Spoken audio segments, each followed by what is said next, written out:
భర్తకి పచ్చిగా చెబుతున్నా, భర్తకి చూపించాల్సిన పార్ట్లన్నీ పరాయి వాళ్ళకి చూపిస్తున్నారు. ఇప్పుడు మీరున్నారు, అందంగా కావాలి అని మనసులో అనుకుంటారు, ఏ ఆడపిల్ల అయినా అనుకుంటారు. అవును కదండి. అందంగా కావాలంటే తన మొహం తను చూసుకుంటే అందంగా ఉన్నానా లేదా తెలుస్తుంది. అవునా?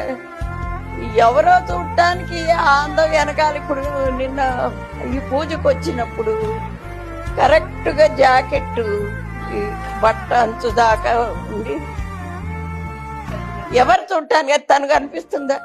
తనకు కనిపిస్తుందా? తనకు అందం కావాలి. తనకు కనిపించేది ఏమిటంటే ముఖం ఒక్కటే. ఆ ముఖాన్ని నువ్వు సవ్యంగా పెట్టుకో. ఎవరి కోసమో చూపించడానికి ఎందుకు ఇవన్నీ?